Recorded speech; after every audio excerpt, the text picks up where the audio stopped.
they lose some, not body, but ethnic part. And of them we can see places where they grow.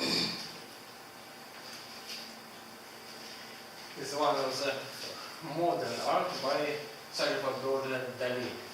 I don't understand this his creations. So it's a simple bench no comments. And something better. It's the Jan Sibelius Memorial in Helsinki. It consists of a couple of beams which is welded in one big seam with holes. Who was Jan Sibelius and why we see this monument in Helsinki? He was a very important and famous composer of 19th century of Finland. He created unofficial anthem of Finland. So everybody in Finland knows him and they like this memorial. But why is this for? Because when the wind coming through these tubes, people, how they say, they can hear the sounds which looks like Jan Sibelius music. And, this is an anti-records. And I forgot to say that it consists of two parts. One of this you already seen, and this is the second. It is the head of Jan Sibelius. Two people don't forget what this memorial is. And it was created by A.O. Hiltunen. I couldn't remember this name because it is finished, so I wrote it. And the last one which I want to say, it's a provocative memorial because it is symbolized in middle finger. And it was made by Maurizio Cattelan. It is situated in Italy, in Milan. What does it symbolize? Symbolize? Maybe it's I don't know exactly, but author says that his creation called love. Was an edge.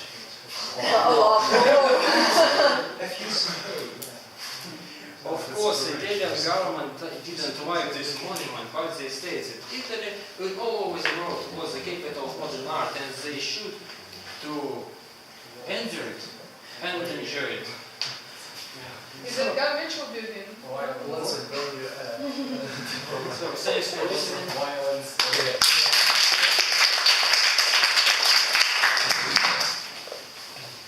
Ali, thank you very much for your presentation.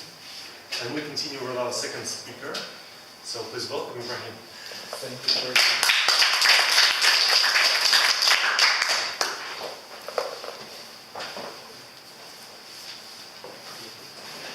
And everybody, the Toastmaster, the speakers, the timekeeper, table session master and evaluator, the grammarian, and all respected personnel present. Once again, my name is Ibrahim Abdeldaim Mfungani.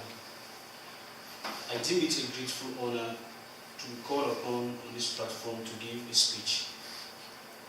Actually, I would like to talk about a very important topic today, which is unity and togetherness. And to begin with, let us take into consideration the human body, I mean ourselves, how the body reacts, how the human body reacts to infections or falls in one part of the body. Yeah, for instance, you have a severe wound in some part of your lower limb. How will the body react to these severe wounds? It is very clear that the possible effects that we can suffer from this severe wound is one, you experience pains all over the body. That's one. And two, you begin to experience fever, that is rise in body temperature.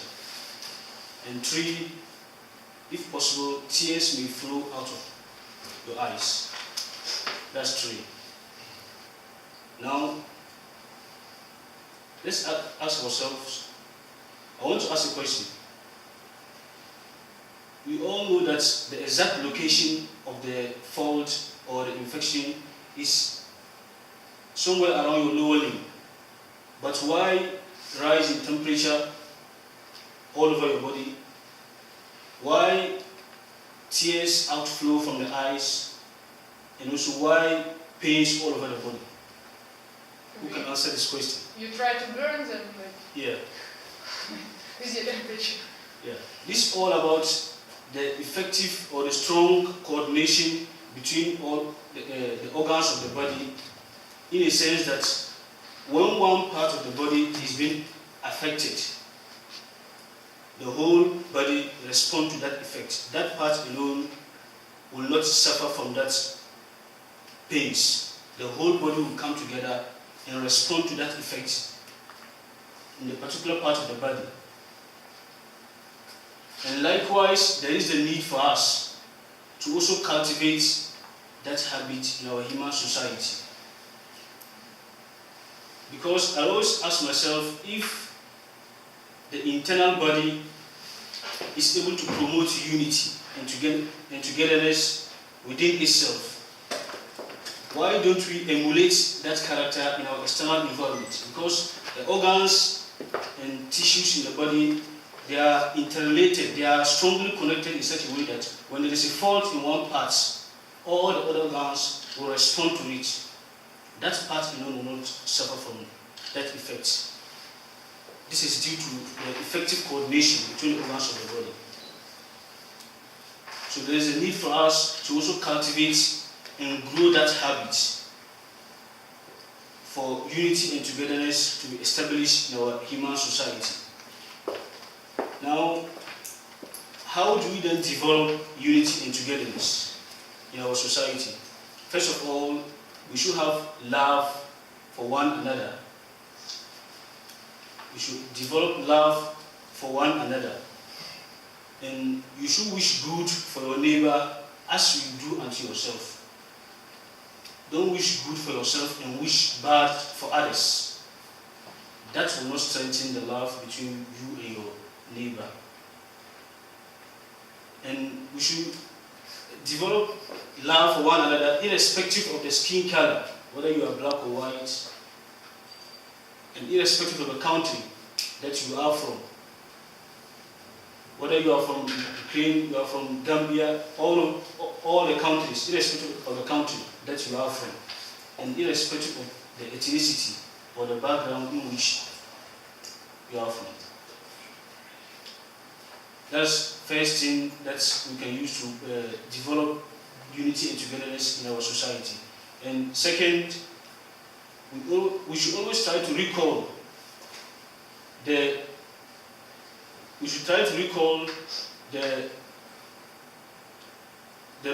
bad things that we've been towards our neighbors. Why am I saying this? Maybe if you've done something wrong to your neighbor, try to always apologize. Oh, so and so, I'm sorry for what I did to you the other time. I will not do that again. I'm sorry. Try to always apologize and feel regret for that. That will strengthen love and unity between you and that person. And also, thirdly, we should always try to remember the good things that your neighbor has done to you. And always try to show appreciation. In a sense that maybe when someone does something good to you, if you meet the person, just try to show appreciation. So I really appreciate what you did to me the other time. I'm happy for that. So I would like to end by saying that when there is unity and togetherness in the society, achievement to all goals in life will become flexible and easier. Thank you very much.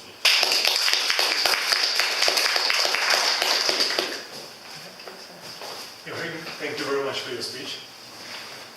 And our next speaker for today is Andrew as well.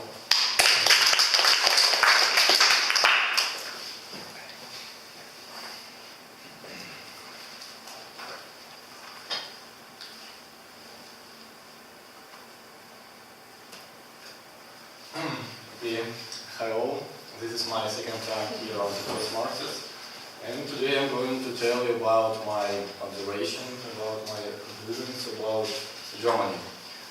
Yes, I was in Germany a couple of weeks ago, and a couple of words about my trip. I traveled with my friend. We traveled using hitchhiking or by other words autostop, and sometimes by bus.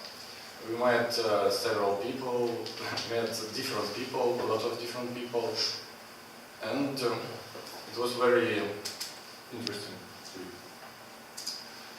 So I would like to start from the stereotypes that we usually think about Germany and compare it with my own observations. So, the first stereotype is that Germany is the cleanest country in the world. I think all of you think so, or maybe a lot of you. I thought the same. I thought that Germany is really the cleanest country in the world, that there is no rubbish on the road, but that's not true. I just came from the bus and saw this in the Frankfurt. And you can see this in a lot of cities in Germany, especially in the big cities. Yes, German people tries to fix it.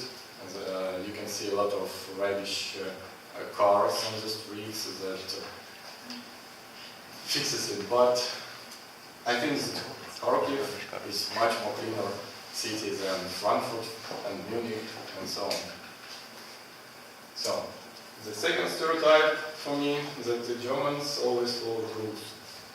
I thought that if you are in Germany, that all drivers aim with the maximum allowed speed, that they always follow the rules, but it's not true. You can drive on the road where the maximum limit is 100 kilometers and the driver can drive with speed 150 kilometers and even more, and it's normal. So I was very surprised, but they do not always follow the rules. The next stereotype is that Germans always come in time. Yes, I thought that the German people were the most correct people. That's not true. Several times, as I said before, we used bus. I think 3 times or 4, and all this time the bus was delayed, and even on 15 or 20 minutes. And when we met different people, when we planned to plan some appointment with different people, sometimes they were late too, the German. The next surprising thing for me is that Germans do not have the best roads. Yes, I thought that if German people have BMW, Mercedes, Audi and so on, they should have the best roads in the world. Yes, they have very good roads, but not excellent. I think in some other countries like Poland or Austria you can find much more better roads than in Germany. Because I thought that in the German autobahns you can just push the gas to the down and do not think about anything. But it's not true, because you can find a lot of holes on the roads. Some places where the road should be fixed. The next surprising for me was that not only Ukrainians not know English. Yes, I heard it several weeks ago here at the Toastmasters, as I remember the guy, his name David maybe? David?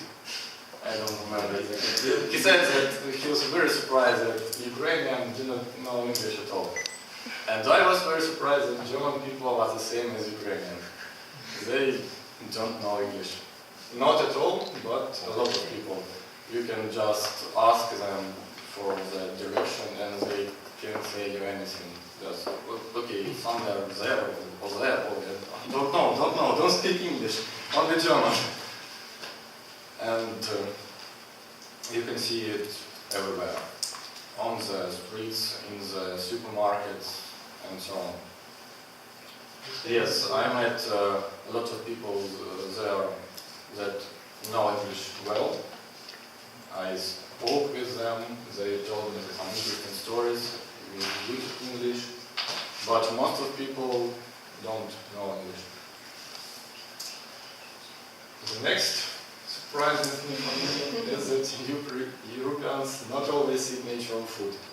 I thought that when you buy something in the Ukraine, you can be sure that this food is real, natural, and so on. But the same situation is in the Europe.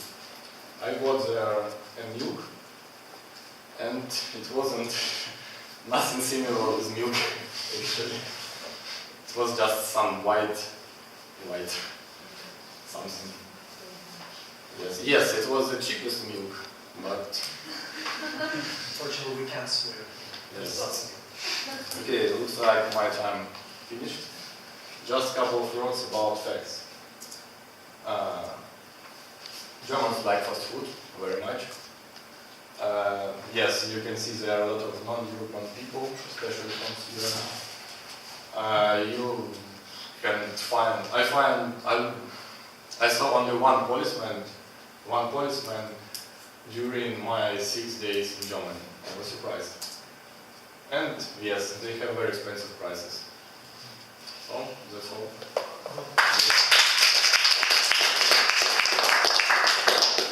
Andrew, thank you very much for this insight. So this is the end of the first part of the meeting, and then we will continue with the table topic session. So I believe Eugene will explain the rules in brief. So You can just take some time. yeah, okay, I'll explain the rules. You can tell a joke if you want. Okay, so basically what's going to happen right now is the following. So we have a set of questions. So the question is asked, and the person is picked randomly out of the audience, and he or she has a chance to practice his public speaking right here on the stage, so facing the public. So actually, you can refuse, but still this doesn't make any sense. You do not participate, you do not take any value from this meeting. So please welcome Eugene.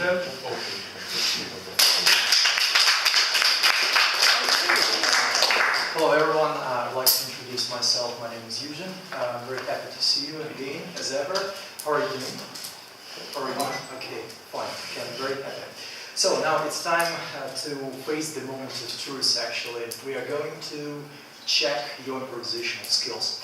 So the task is the following. I have prepared several questions for you. All these questions are about one topic. So your task will be to answer this question. So I will ask on one question. I will pick up the person. It will be my own personal decision to pick one of them, one of you actually. And this person will have 2 minutes to improvise on the answer. You have to answer 2 minutes, standing right here in this place in front of the audience. So we've got this young beautiful lady who's a timer. So you've got 2 minutes. You've got 2 minutes. The timer. Okay. Who wants to start? Thank you. So you can stay with me. So 1 minute. So green card means that 1 minute is passed, and yellow card means that 2 minutes have passed. Is that clear? 2 minutes have passed. Okay, very well. So friends, today we're going to talk about a thing that is quite common, especially nowadays. The thing that we're surrounded, that surround us almost every day, every hour, every minute, and I guess in some cases even every second. So wherever we go, we're surrounded by these things. So whether we are taking a stroll along a street, enter some buildings, take a means of transport. So this thing is called advertising, actually. So, what is advertising? Do you like advertising, Gerald? This question is for everybody. No. No. No. So I didn't expect it. It depends from quality advertising. So Quality. exist very What kind of advertising do you like? so it's short films which advertise some things, but with great music, with great cover, with great Frame? Video. characters and with topic and sense. Okay, so With you will have a interesting chance. idea. Interesting idea. Shocking or funny? Okay, so actually you will have an opportunity to answer one of these questions. So let's begin with the first one. So, why do we need advertising? So, have you ever thought about this thing? Just this, the reason why we need it. Okay, this question is going to be answered by this young lady. So we will start with newcomers. You're welcome. 2 minutes. Tell us your name, please. Margot. Oh. We advertising because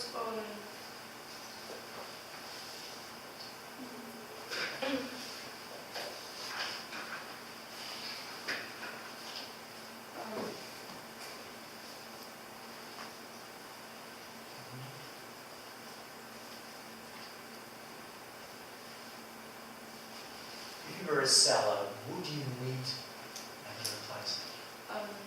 if I will be a seller, I will advertising maybe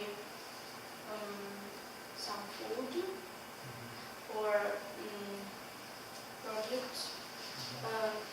products for home house and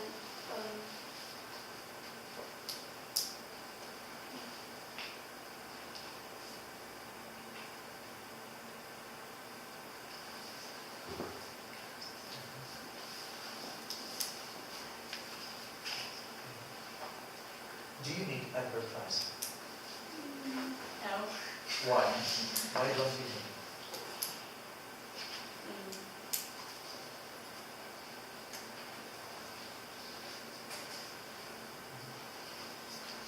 It's quite irritating.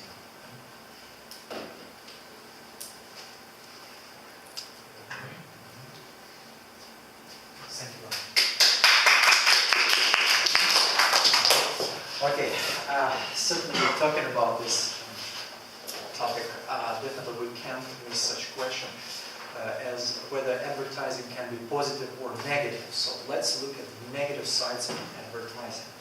So what are negative sides of advertising? And this question is going to be answered by this young lady. Sure.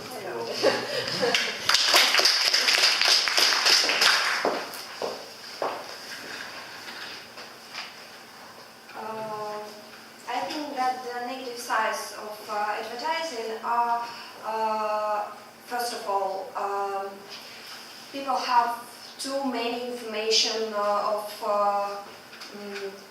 one product. So we have some medicine, yes, and effect of this medicine probably one, but many. One second. Many private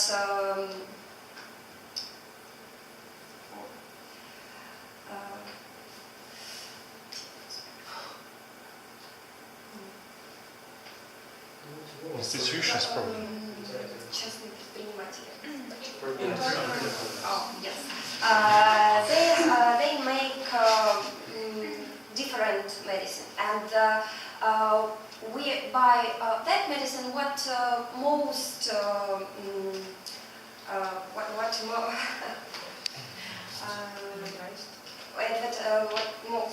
what most advertise, but it can be bad for our health. And every day we go in on the work, or maybe in school or university, and it's we saw so many advertised, and it's not so good for us because we want to sleep, and there are people would tell you take, and but we don't want to take this card. So I think that's